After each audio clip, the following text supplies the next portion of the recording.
Dear तो जितने भी मेरे डियर स्टूडेंट हैं सबको वेलकम करता हूं।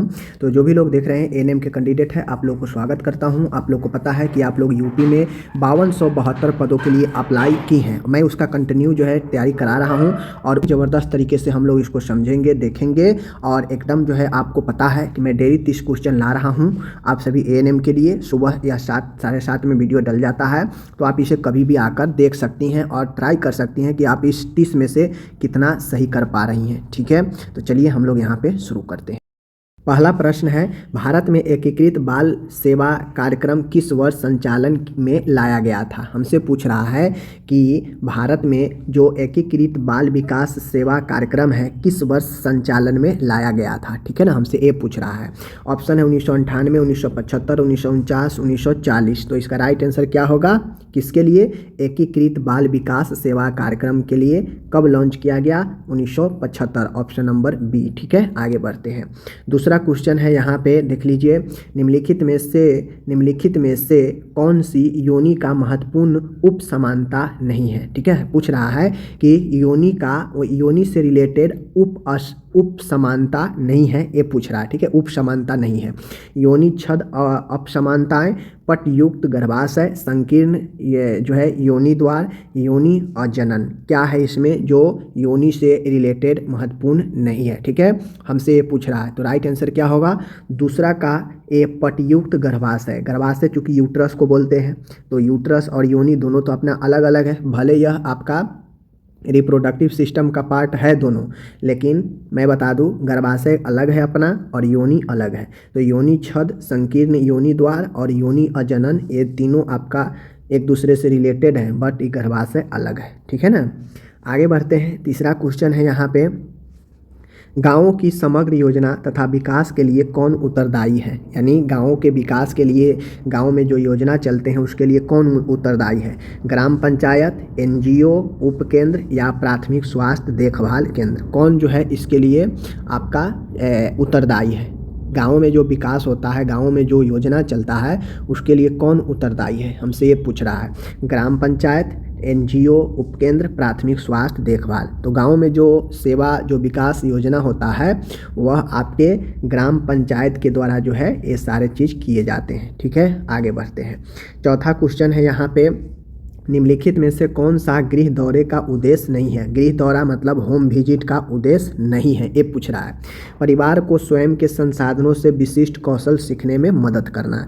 सबसे महत्वपूर्ण चीज़ है कि जो परिवार है, परिवार को स्वयं के संसाधनों से विशिष्ट कौशल सीखने में मदद करना। गांव में परिवार के सदस्यों का सर्वेक्षण करना। परिवार को अपनी स्वास्थ्य समस्याओं को पहचानने तथा हल करने का आवश्यक स्वास्थ्य कार्रवाई करने में मदद करना।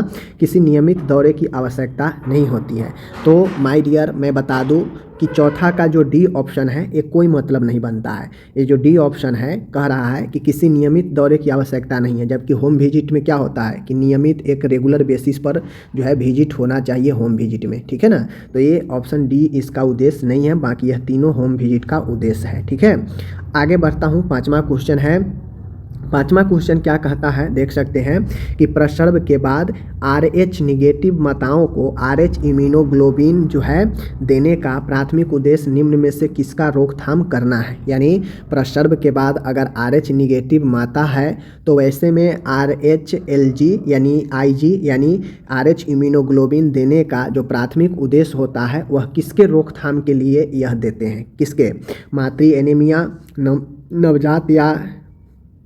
नवजात से संबंधित पीलिया, भविष्य से एक्टोपिक गर्भधारण, नवजात शिशु का हेमोलाइटिक रोग। तो क्या होगा राइट आंसर, तो यह RH निगेटिव होने पर इसीलिए दिया जाता है ताकि नवजात शिशु को जो हेमोलाइटिक रोग है उसको रोका जाए। ठीक है, समझ गए। चलिए आगे बढ़ता हूँ। छठा क्वेश्चन है, सामुदायिक स्वास्थ्य टीमों में जो कम्युनिटी हेल्थ टीम होता है उसमें महामारी विज्ञानियों मतलब एपिडेमियोलॉजी की एक प्रमुख भूमिका क्या होती है। ठीक है, कम्युनिटी हेल्थ में आबादी में बीमारियों के पैटर्न और कारकों का अध्ययन करना, सही बात है। दंत परीक्षण आयोजित करना, प्रत्यक्ष नर्सिंग देखभाल प्रदान करना या फिर औषधियों का प्रबंध करना। किसका जो है इसका प्रमुख भूमिका होता है, एपिडेमियोलॉजी का प्रमुख भूमिका क्या है, ये पूछ रहा है। तो राइट आंसर आबादियों में जो बीमारी है उसके पैटर्न और उसके कारणों का अध्ययन करना। आप लोगों को पता होगा, पढ़े होंगे एपिडेमियोलॉजी में। तो एपिडेमियोलॉजी में यही होता है कि जो आबादी है, जनसंख्या है, उसके बीच में बीमारी कैसे फैल रहा है, किन कारणों से फैल रहा है, उसका अध्ययन करना। तो ये अपना ऑप्शन ए सही है। आगे बढ़ता हूँ, 7वां क्वेश्चन यहाँ पे आप सभी देख रहे हैं। निम्नलिखित में से कौन सा सामुदायिक स्वास्थ्य नर्स का प्रमुख लक्षण नहीं है। सामुदायिक स्वास्थ्य का नर्स का यानी कम्युनिटी हेल्थ नर्स का जो है लक्षण, प्रमुख लक्षण नहीं है। कौन लक्षण नहीं है? सामुदायिक गतिशीलता की एक मजबूत समझ प्रदर्शित करना, ये तो लक्षण है। सांस्कृतिक संवेदनशीलता और क्षमता प्रदर्शित करना, ये भी सही है। व्यक्तिगत रोगी देखभाल पर ध्यान केंद्रित करना, ये गलत है। किसी भी व्यक्ति को पर्सनली आप ट्रीट नहीं कर सकते हैं, ठीक है। उसको आपको सबको इक्वल मानकर आपको ट्रीट करना पड़ेगा। तो ऑप्शन जो है सी इसका लक्षण नहीं है, ध्यान दीजिएगा। आगे मैं बढ़ता हूँ, 8वां क्वेश्चन देखिए यहाँ पे ज़बरदस्त तरीके से। 8वां क्वेश्चन कहता है माय डियर कि प्री टर्म यानी समय से पहले उस प्रसव के रूप में परिभाषित किया जाता है जो गर्भधारण के कितने सप्ताह पहले शुरू होता है। यानी प्री टर्म किसे कहते हैं? समय से पहले जो बच्चा जन्म लेता है उसे हम लोग किस रूप में परिभाषित करते हैं, कितने सप्ताह? 34 सप्ताह, 40 सप्ताह, 37 सप्ताह और 42 सप्ताह। क्या राइट आंसर होगा? तो आप लोग को पता है 37 सप्ताह से पहले जो बच्चा जन्म ले लेता है उसे हम लोग प्री टर्म बेबी कहते हैं। ओके, आगे बढ़ता हूँ, 9वां नंबर का क्वेश्चन है। आप लोग देखिए यहाँ पे काफ़ी खूबसूरत प्रश्न है। प्रश्न कहता है कि निम्नलिखित में से किसके कारण रोगाणुरोधी प्रतिरोध पर महत्वपूर्ण जो है चिंता का विषय है, ठीक है ना। हमसे ये पूछ रहा है, देख लीजिए यहाँ पे, निम्नलिखित में से किसके कारण रोगाणुरोधी मतलब समझ रहे हैं कि जो एंटीसेप्टिक हो, प्रतिरोध पर जो रोगाणुओं को विरोध करता हो, उसके इम्यूनिटी पर महत्वपूर्ण चिंता का विषय है।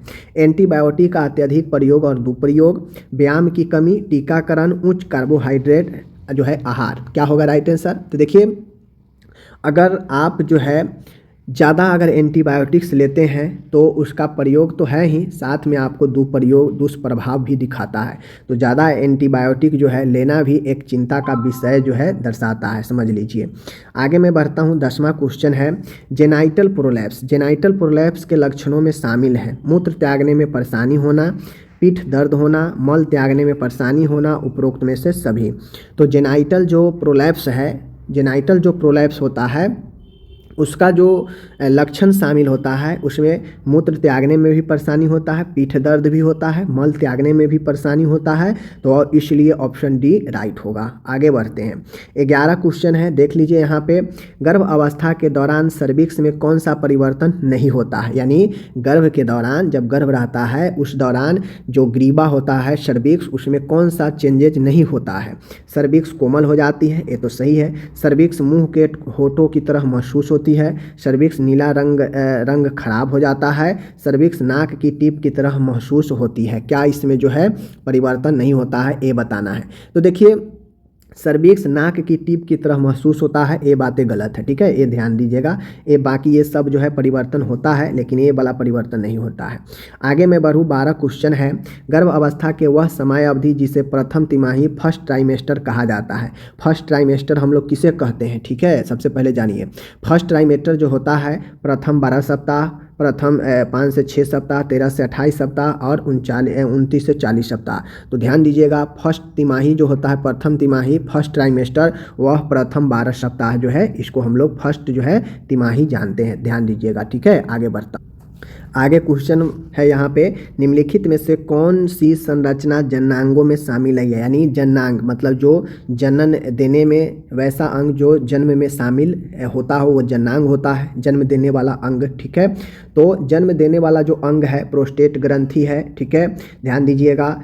बार्थोलिन ग्रंथिया है, क्लाइटोरिस है, यूटेराइन ट्यूब है। तो जनन जो अंग है उसमें शामिल नहीं है कौन?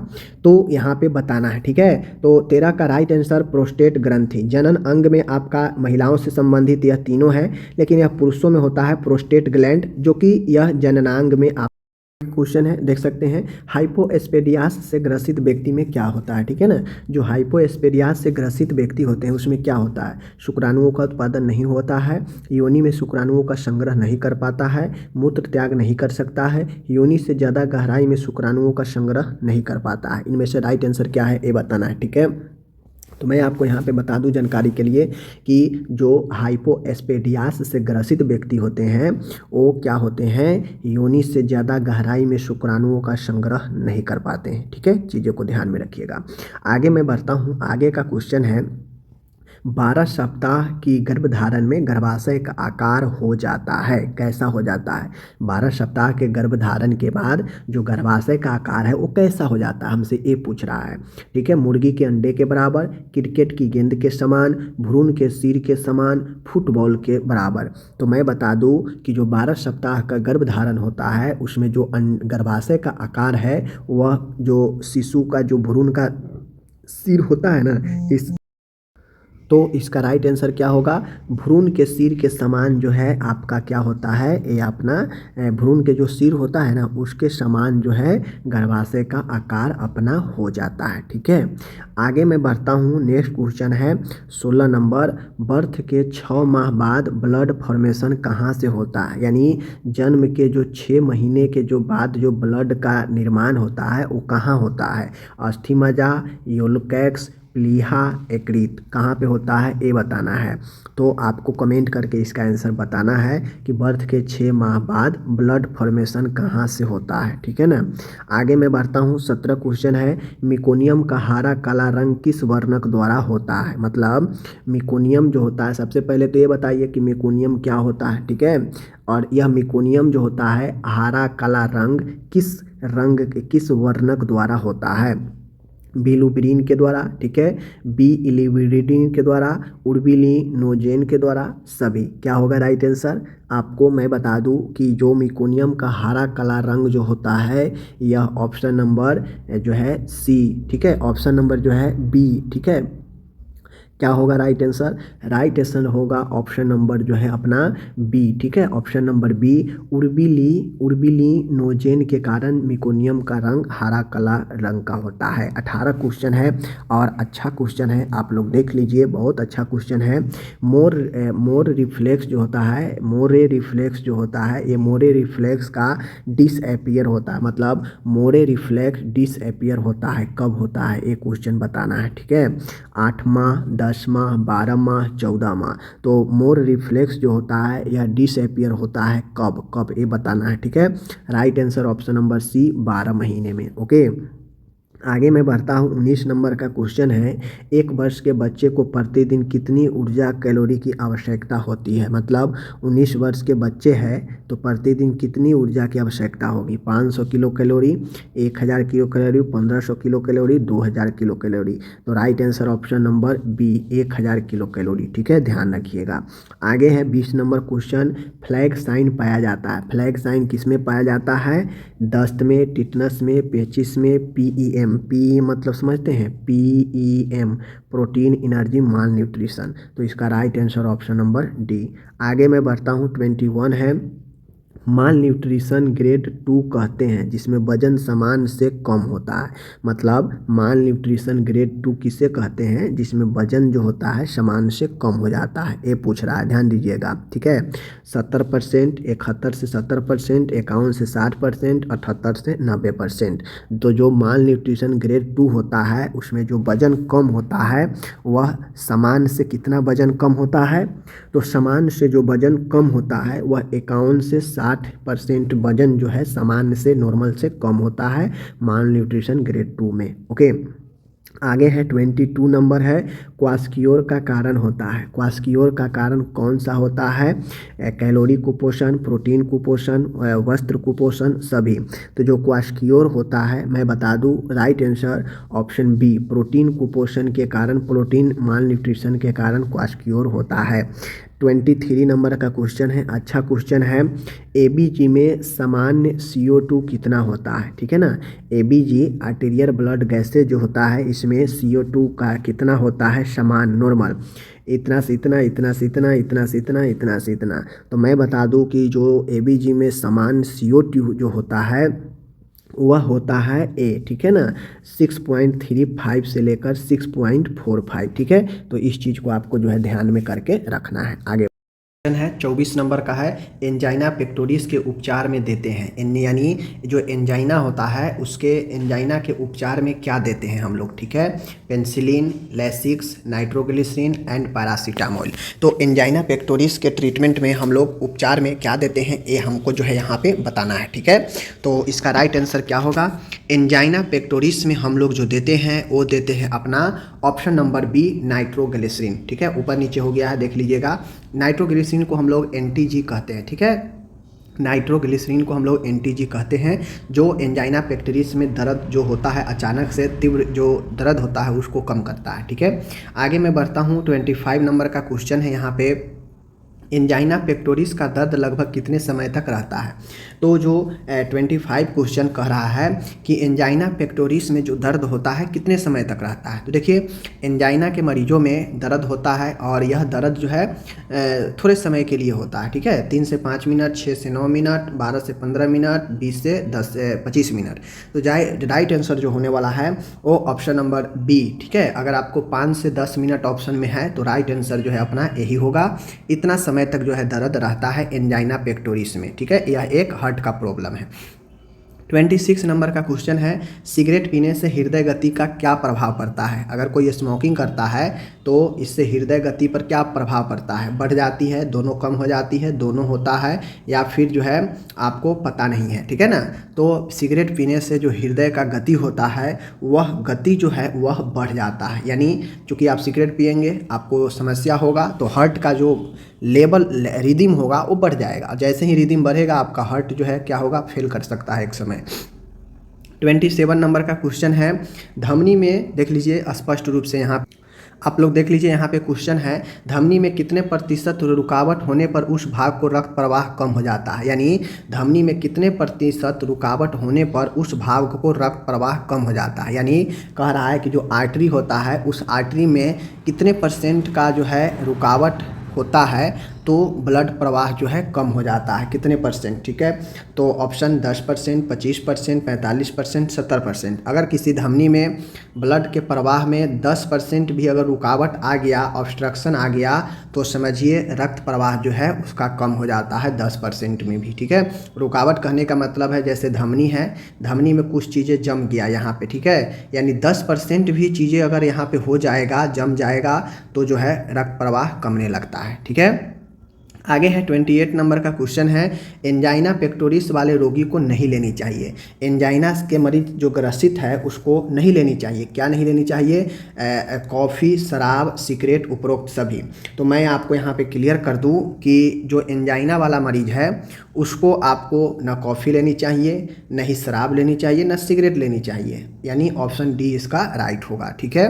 तीनों खाना हानिकारक है। 29 नंबर का क्वेश्चन है, एंजाइना पेक्टोरिस के लिए लाभदायक जांच कौन सा है, ठीक है। एंजाइना के मरीजों के लिए लाभदायक जांच कौन सा है, हीमोग्लोबिन है, EEG है, ECG है, EMG है। तो राइट आंसर क्या होगा माय डियर, राइट आंसर क्या होगा, तो राइट आंसर जो है आपका EMG इसका राइट आंसर होगा, ठीक है, याद रखिएगा एंजाइना के मरीजों के लिए।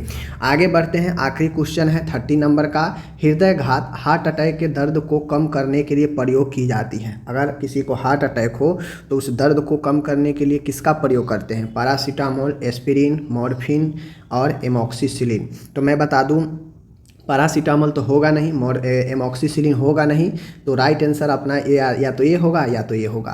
तो हम लोग जानते हैं कि मॉर्फिन तो होगा नहीं, ठीक है, तो इसलिए एस्पिरिन हार्ट के मरीजों के लिए हृदयघात में क्या करता है, ब्लड को पतला करता है, जिससे ब्लड सर्कुलेशन बेहतर होता है। तो ये ऑप्शन नंबर जो है आपका बी राइट होगा। तो इस प्रकार से मैंने यहाँ पे 30 क्वेश्चन क्लियर कर दिया। आप लोग कमेंट करके ज़रूर बताएं कि आप इस 30 में कितना सही कर पाए। ओके, धन्यवाद।